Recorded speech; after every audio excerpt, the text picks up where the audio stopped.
Hello, welcome back to Suzerain. Start of the day. Start of the day at the palace. Let's see what Lucian has to say to us. It was early in the morning. Actually, what's up with this here? Economy. Increased trade volume. Okay. That actually is probably what did that. Diplomacy. We trade with Lesbia. Free trade zone with Lesbia. Alright, that's good. It was early morning after my talk with Petr. The sun was just beginning to peek over the horizon. The Maroon Palace was empty save for a few cleaning staff. I entered my office to find Lucian already waiting for me. Mr. President, thank you for meeting with me at this hour. Couldn't sleep anyway.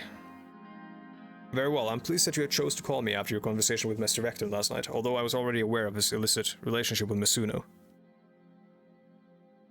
I figured as much. You do know everything that goes on in the palace after all.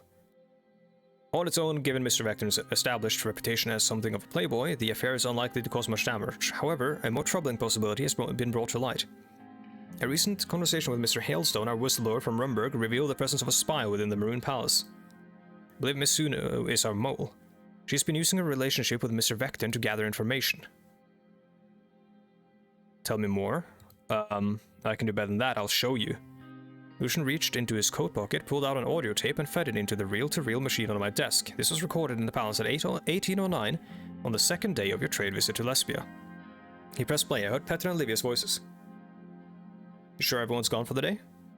Relax, Liv. Nobody's working that hard with President Stick up his ass off in Lesbia. Livia giggled. I heard the sound of kissing, that of drinks being poured. I'm glad you stayed behind. Did he tell you how it's going over there? Do you think there's a chance they'll form an alliance? No, it doesn't seem like it, although we've still got a shot with the superpowers. There's talk of a possible cooperation, but enough work talks, Mizuno. I want you bent over my desk now. Lucian grimaced, yeah, same, and switched the tape off. Curiosity about foreign relations doesn't make one a spy. Perhaps, but why so much curiosity about these particular alliances? If not, because they could strengthen us against Rumburg. She did ask me about several things as well. Like, she's been asking, like, how do you feel about this? Do you think this will work out? Etc, etc. And that's not all. I found her resume on file there, and there's a year-long gap between her finishing a secretarial school and starting at the Maroon Palace. Normally, this would have been looked into, but Mizuno was hired before a background check could be completed by one Mr. Petr Vector. Just then, there was a knock on the door. Livia opened it cautiously. Good morning, Mr. President. Mr. Galad, I didn't really realize you'd be in so early. Can I get you some coffee?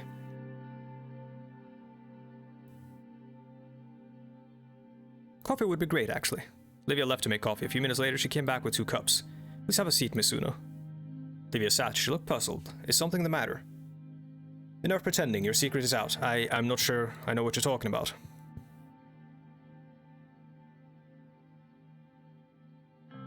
You know perfectly well. Livia buried her face in her hands. I'm so sorry, Mr. President. I was foolish, and Petr was so nice to me, but it's over now. Nobody ever needs to know. That's not what the President means, Mizuno. We're referring to you being an intelligence agent for Rumburg. Livia sat upright. She looked shocked. Pardon me, Mr. Glad, but are you feeling all right?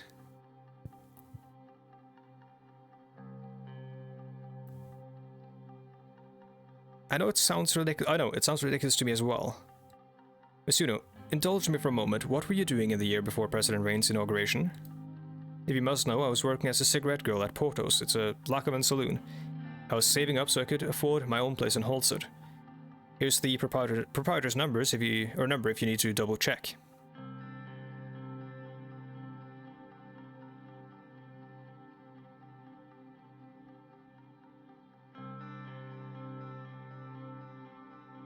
Why were you so eager to help David back in Benfit? Tell the truth, Mr. Rain, I was hoping to run for office myself someday. I want to make a real difference in the world, like Miss Morgna or Miss Walda. But I guess I messed that up by getting involved with Petr. Now they're all just going to say I slept my way to the top. And you're questioning Petr about Sodland's potential alliances. I told you. Wait, how do you know about that? There's a loud pounding on the door. Petr barged in without waiting for an answer. He was unshaven and wore the same clothes as the night before. Came as soon as I heard the 3 of you were in here. Anton, what the hell are you doing? I told you I had this under control. Sorry, Lucian already found out. Petr took a seat on the far end of the sofa. He looked over at Livia and noticed her troubled expression. God, why involve her? This is my mess. She did nothing wrong. Well, there's a small chance she could be a spy. What? I have reason to believe she's been relaying information to Rumburg, information that you leaked to her in your carelessness. Lucian rewound his tape and played it again. As Petter listened, his eyes widened in disbelief. Lucian, you rat bastard, you've been bugging my office. Lucian, is this true? How could you? Both Petter and Livia were glaring at Lucian now. He looked unrepentant. I had noticed the Vice President's behavior becoming increasingly erratic and unprofessional over the past months. I wanted to get to the root of the cause. So you wiretapped your own goddamn colleague, and for what? Have you been getting off on this, you pervert? Certainly not. I believe that along with Rumberg whistleblower's admission, there's a spy in the palace and certain gaps in Misuno's resume. This tape makes a compelling case to investigate the secretary for espionage. Whether or not the investigation yields positive results, Mr. Recton ought to be held accountable for his willingness to divulge such sensitive information. He ought to stand trial, or at the very least, resign. If I may, Mr. President, I've been paying attention to what goes on in the palace, not because I'm some sort of double agent, but out of genuine interest, hard as that may be for you to believe. I mean, that's a fair point. She scowled at Lucian and then turned back to me, and from what I've seen, this man has been attempting to undermine your Vice President at every turn, perhaps with the goal of replacing Petter himself.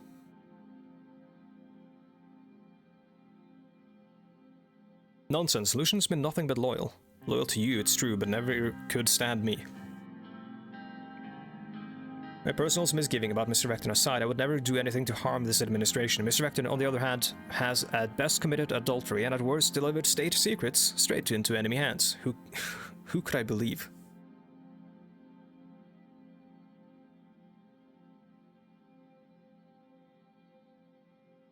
Lucian, can I speak with you alone for a moment? What are you going to do, Mr. President?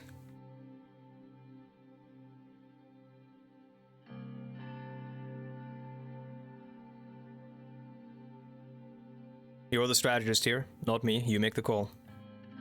I already told you what we should do, sir. Investigate Misuno.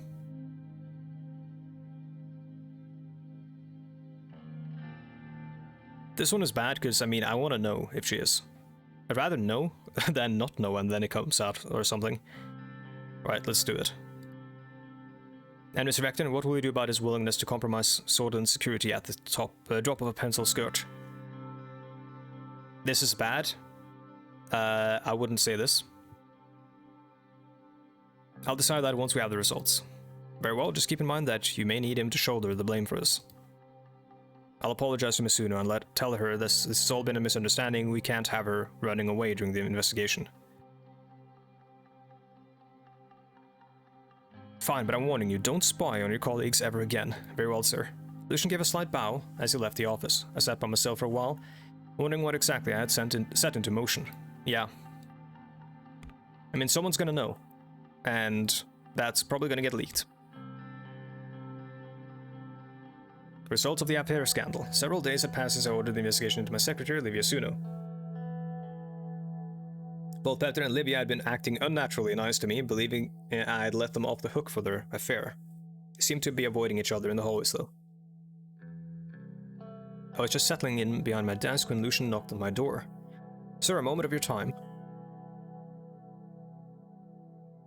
Our security team traveled to Lackaman to speak to the owners of the pub Misuno named. They confirmed that one Livia Suno had worked there. Their description of her did not match that of your secretary. However, it did match that of an unidentified corpse that washed up in Lenkirk Bay 2 months before your inauguration. Are you sure about this? Here, it's all in the report from our intelligence officers. Further investigation by our operatives in Rumberg matched Misuno's description to a woman named Liana or Lana, because that's an L. Lana Vance, last seen graduating from Krimsrad Political Sciences Institute. Our whistleblower from Rumberg recognized the name Vance as belonging to a deeply embedded covert agent, although he had previously assumed he was a man. My god, you were right. I should never have doubted you. I'm happy to hear that. Now, what are you going to do, sir? I'm going to murder them both. I'm going to have Petter castrated. What do you think I should do? The only standard procedure would be to try Misuno for treason. If we do so, it's only a matter of time before the media pieces together what happened.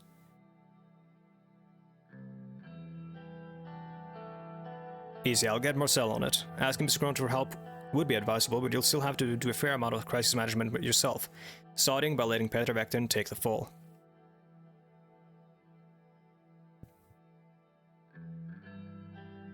And no, his actions were problematic. Problematic is an understatement.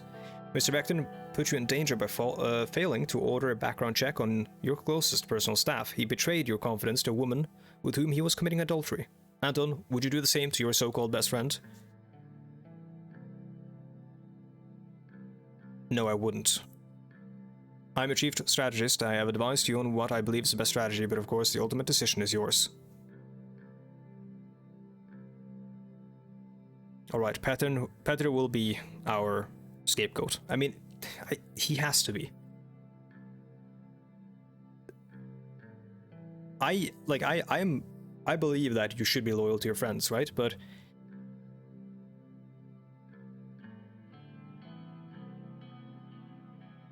I don't think it serves anybody that for me to go down with him. And I mean, he's going down no matter what. There's nothing we can do about that. And why should I go down with him when I had nothing, like when I had no part in any of it? Even though I, technically do hold a lot of responsibility for all of it because I am the president.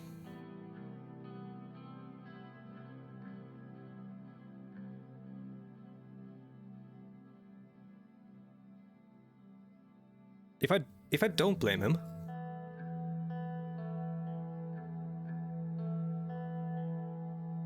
then I'll go down with him. But what if I mobilize the media to only blame Lana?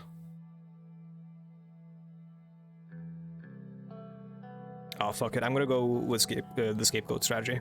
Very well, I shall consult with our friend Mr. Cronty and write a statement for you to read at the press conference. I'll leave you to handle Miss Vance. With pleasure.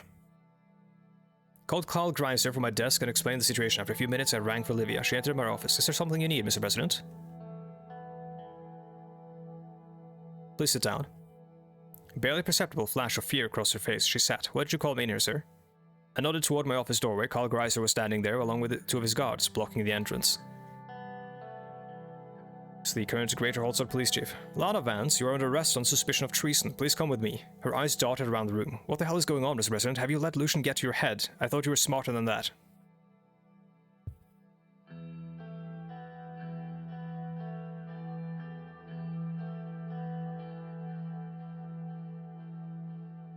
If you thought I wouldn't trust my closest advisor, you're the stupid one.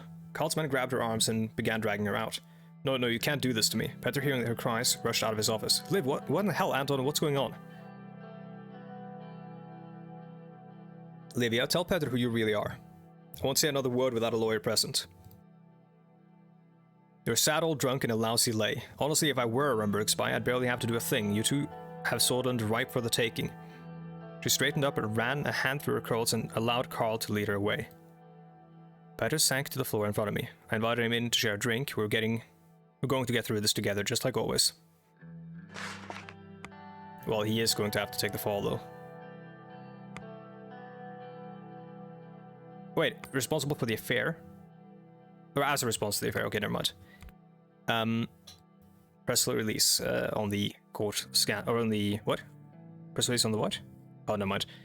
Lucian had helped break the news from my secretary's arrest. Now the media was beginning to question exactly how a Rumberg double agent had been able to infiltrate the Maroon Palace. It was time for me to deliver an explanation. A podium with a bank of microphones awaited us on the courthouse steps. Petter looked uncertain. I told him I would be doing all the talking today. Remember what we talked about, Mr. President? Could I forget? I was about to blame my best friend for a scandal that would otherwise shatter my administration. Oh wait, surely I spoke to him before this about this. Petter, I still had no idea. What? This is a terrible way of doing this. I should have spoken to him and briefed him on this and gotten him on the same page as me. Together we stepped behind the podium. The reporters clustered around us and started shouting questions. Thank you for coming.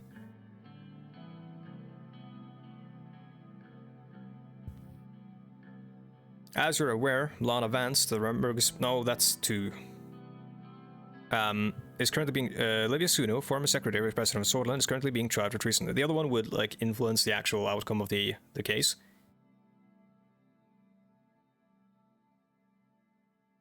Rest assured, a security breach of this magnitude shall never happen again.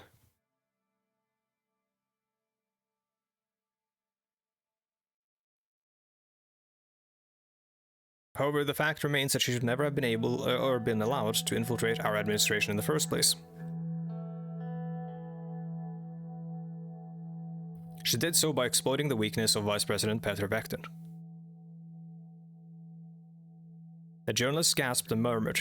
Petr turned to face me, his mouth hanging open.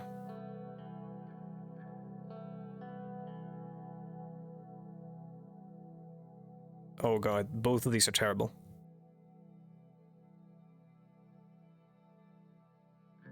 I thought we would at least discuss this. This is a very, very, very hard, not ham-fisted, this is a very, like, harsh way of doing this. Order, national security breached, yeah.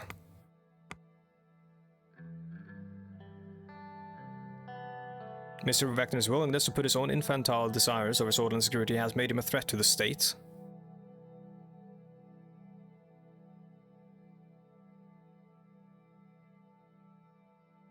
Therefore, the Vice President has tendered his resignation, effective immediately. The clamor of reporters was growing louder. Petr grabbed me by the collar and yanked me away from the microphones. What the hell, Anton? We never discussed this.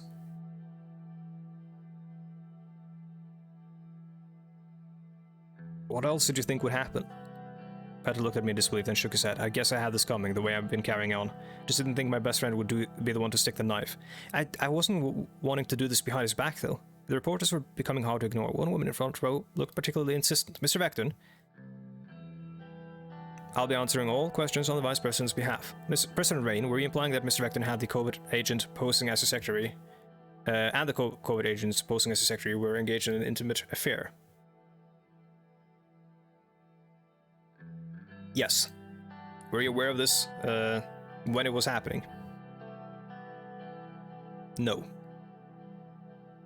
Neither the President nor the Vice President will be taking any more questions, thank you. The reporters reluctantly dispersed. Lucian, Petr and I looked at each other for what seemed like an eternity. Finally, Petr lowered his eyes. I guess I'll go to the palace and start packing my things then. I'll come with you. Petr shook his head. I watched him descend the courthouse steps to his car alone. Mr. Vektin certainly made a scene, but it appears that you will make it out of this unscathed. Of course, there's now the matter of replacing both your secretary and your vice president. You're a little too old to be my secretary, Lucian. Very funny, sir. We walked back up the stairs to the courthouse to watch the rest of the trial. Oh boy. I need him as my chief strategist. I don't need him as a vice president. That's not his role. President Secretary arrested. Yeah, President innocent in spy scandal. President Secretary arrested for treason. Rain pins spy scandal, blame on Vektin. Radical is critical of me, as always. Even though I, advance many of the agendas they would like to advance, but there's always the one or the few papers that are very, very critical of any sort of authority figure, and it's very common that radical newspapers or like anti-status quo publications or media houses are very critical of whoever is in charge, because whoever is in charge is going to make mistakes, right? And the whole point of these newspapers is to point out the mistakes and hold them accountable. Selection of a new vice president or briefing on the women's rights situation. Let's do the vice president first. This is going to be a harsh one. At the entrance to my office, my new secretary Sylvia took my hat and coat. She was a matronly woman in her 40s. She had a spotless background, assisting various Maroon Palace officials. Replacing Livia had been easy, but replacing my vice president would be difficult.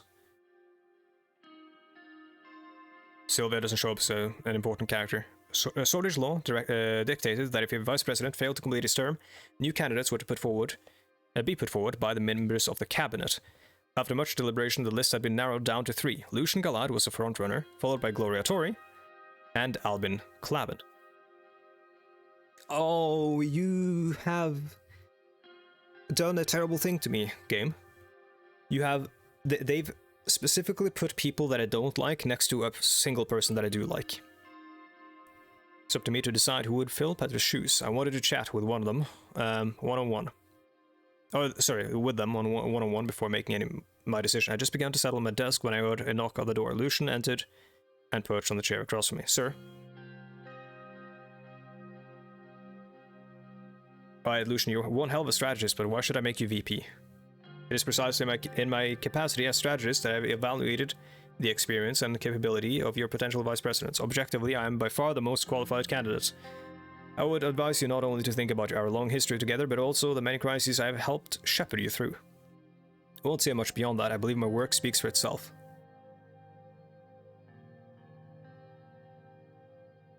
You're such a valuable strategist. I don't know if I can afford to lose you in that capacity. As Vice President, my ability to serve you and this administration will only increase.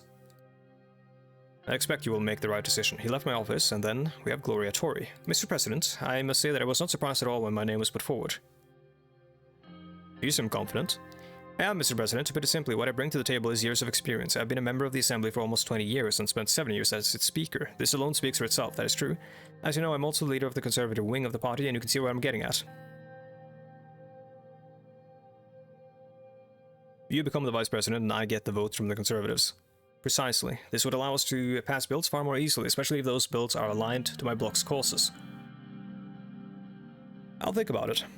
I want you to know that I value order over everything else, Mr. President. I don't like that. Being the Speaker of the Assembly requires principles, nerves like steel, and determination to uphold proper conduct. You can expect to see the same in my Vice Presidency. You being a woman could also prove advantageous. Not just any woman, a strong woman who's able to protect order in a room full of unruly men for 7 years. Think about the message it was sent.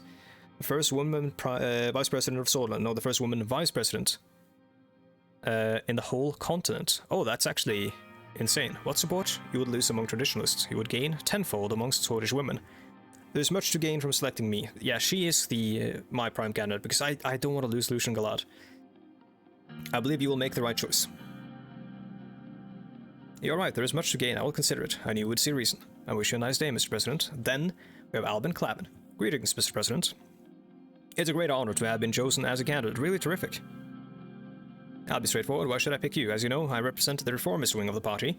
What Sordland needs today is not only to catch up to our more modern neighbors, but to surpass them. I believe we can do that. No, I'm sure. He's already going to help me, because I am a reformer. However, this will only be possible if we set aside our differences and unite as one. That is the outlook I wish to bring to the position of Vice President, so that Sordland can excel and soar to new heights. Didn't ask about your opinions. What can you provide me with? Well, the fact is, if I am Vice President, reformist members of your party will be more likely to support you and your causes. They already will. This will smooth the passage of bills and help move our administration and our country forward in record time. That makes sense. What this country needs is a more dynamic, youthful leadership. Look at you, Mr. President Rain. You became the youngest member of the Assembly and completely rejuvenated Swedish politics. I want to do the same. I need to be able to take risks and make gains, and that is only possible with forward-looking perspective. There, I've stated my case. I trust your judgment.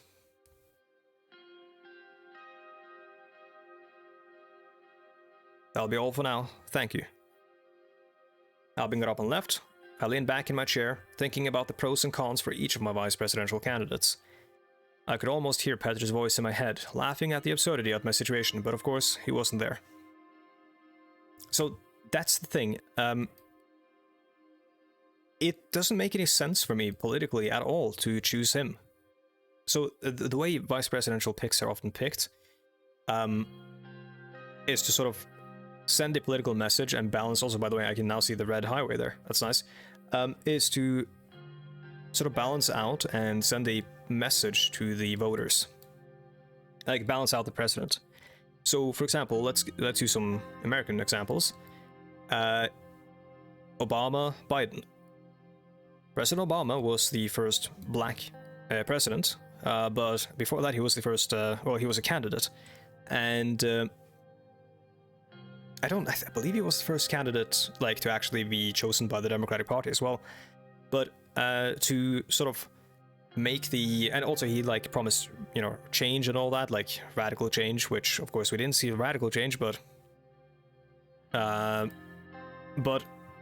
because he was this, this young, energetic, black man, who, obviously black men aren't all that popular in the US, because of lots of issues of racism, they chose an old guy who's been in the system for a long time, who, has been a part of some racist things, to be like the vice president, to balance out the energy and the energy and all that, and all the other stuff. And with the Trump administration, for example, you have Donald Trump, who was this outsider, this wacky, like, a wild dude, who promise to drain the swamp, etc., like tear everything down. And then you have the evangelical Christian old weirdo who is who probably has a diet of purely mayonnaise, Mike Pence, to get the evangelical Christians, because Donald Trump is not a Christian at all, but a lot of the Republican voters are. That's the kind of strategy you need to like consider when you choose a vice president, and whoever is my vice president is probably going to be my running mate for the next election as well. So I already have the reformers in, like, I already have the reformers. I may lose some. I may lose some more radical voters, like their votes, by choosing the conservative option. But I don't think I will. I think it's, if in any like way I look at it, it's going to help me. And I am still the president. The vice president does have powers, I believe. Like I think the vice president in the U.S. like is a tiebreaker on some things. In maybe the Senate or the... I don't know, actually. But, so they probably will have some power, but I think I'm going to go with Gloria, because we should have, a woman, important. The reformers will actually, yeah, the reformers will dig that, I guess, or some of them. The liberal reformers, I think, will dig that. The socialists don't give a shit if it's a woman or a man. They just want healthcare and, you know, all that. I think, well, at least the socialists don't give a shit if the woman isn't aligned with them. But yeah, I think we will go with Gloria. Gloria Tory, Codex updated. Hope Lucian doesn't get upset, because I really, really like Lucian, and he is very, very, very, very, very important to me. Start of the day at the palace, or briefing on the women's rights situation. Let's do the women's rights situation. 2:26 p.m. It was almost time for my appointment with Chiara on women's rights. Oh yeah, by the way, of course we don't have news because a turn hasn't ticked yet. There was a knock at the door. Chiara entered the room with folders in her hand. The door did not close behind her. Monica entered the room and stood next to Chiara. Mr. President, Anton, before we start, I just want to thank you for agreeing to this meeting. I've been dreaming about this ever since I volunteered with the Soldiers League of Women. Can't believe the moment's finally here.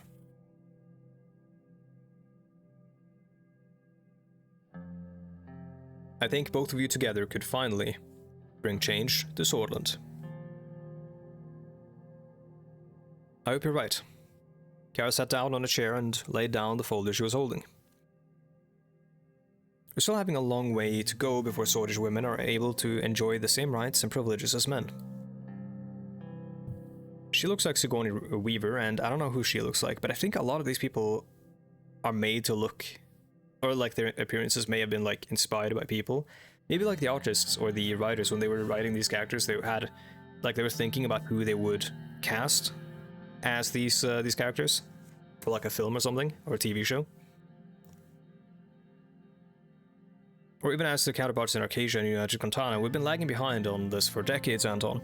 And this isn't only a moral issue. I've seen enough revolutions in this world to understand the main driver of any change: money. She flipped a folder open and started pulling out documents. In United Contana, law dictates that women earn the same wages as men in their respective fields. My research shows that this has led to a 15.5% increase in productivity. You could say this had a direct influence on their superpower status. Arcadia passed laws ensuring maternity leave rights, child pay, care centers, and tax deductions for working families. In return, they experienced a 12.6% productivity boost and a flourishing economy. Both countries also have significantly lower infant mortality rates, a statistic I believe is directly linked to the improved status of women.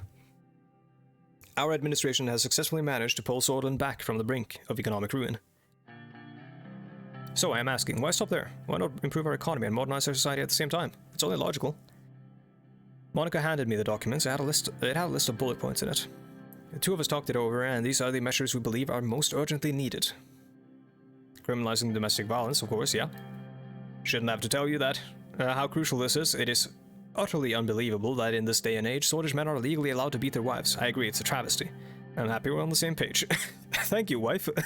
As incidences are especially high within Bluish communities, I would also advocate for setting up a special domestic violence task force in collaboration with Bluish women's rights organizations. Monica looked at her strangely. Are you sure that's something we ought to focus on? The Bloods are different, they have their own rules. Monica, I'm surprised at you. We can't let women suffer under the patriarchy, no matter their ethnicity. We should lift up all Swedish women, Bloods included. Some traditionalist Bloods might be upset with that, and that's annoying. We can discuss the particulars once the law is passed. Support for working mothers, yeah. It simply isn't fair that women in the workforce are punished for having children. Remember that what I told you about Janice, my friend who basically got fired for becoming pregnant? That would never happen to a man. Paid maternity leave and state-subsidized daycare centers should be key to keeping more mothers employed.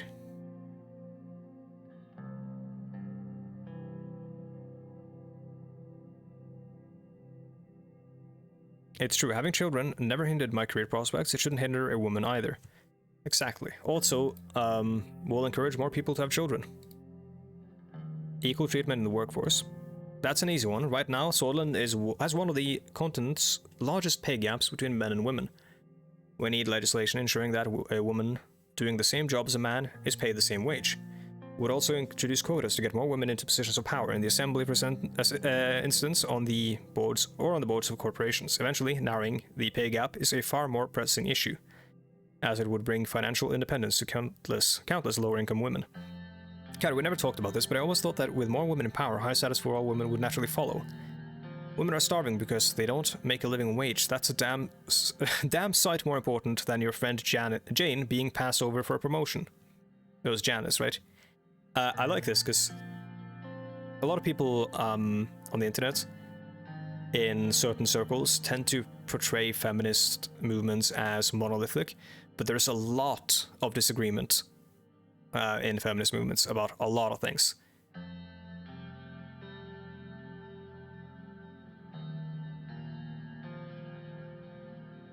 I don't see a problem with quotas, but quotas are problematic because they are a band-aid solution to a more systemic issue.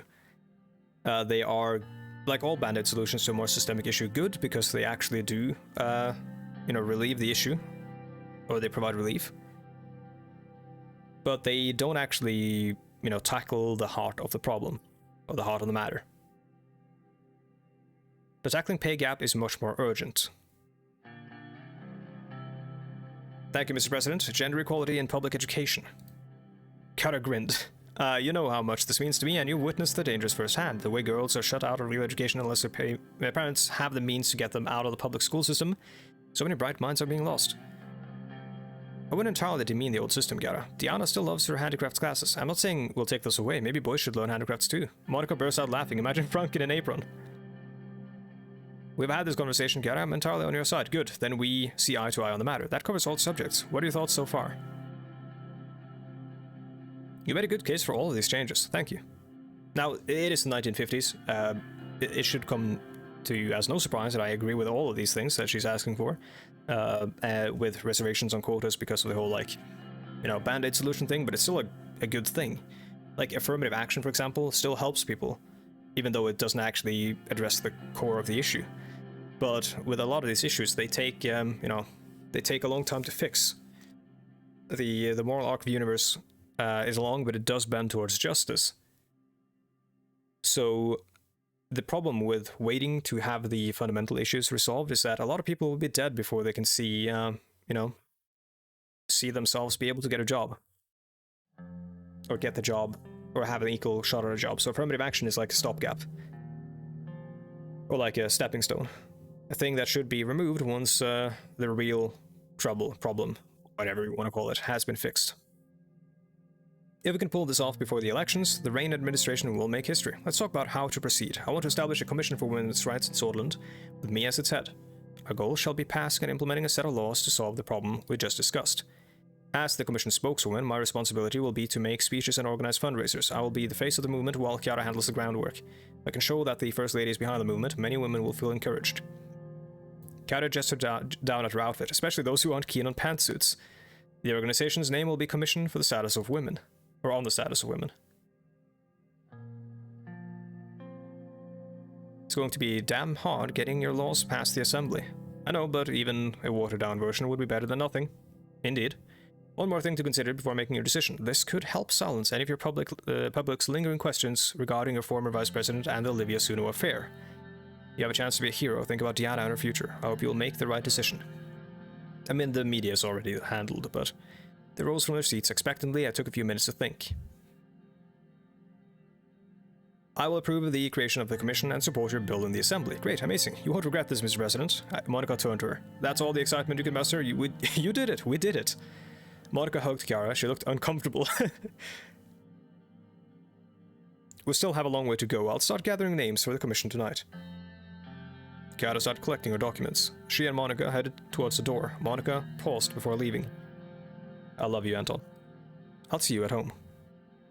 I could hear Monica and Kiara talking excitedly to each other as the door closed behind them. I looked out my window over the city of Holstead. It was a clear day outside. Nice. Very nice. That being said, we are past time, so I'm going to say thank you so much for watching, and I'll see you guys in the next one. Goodbye.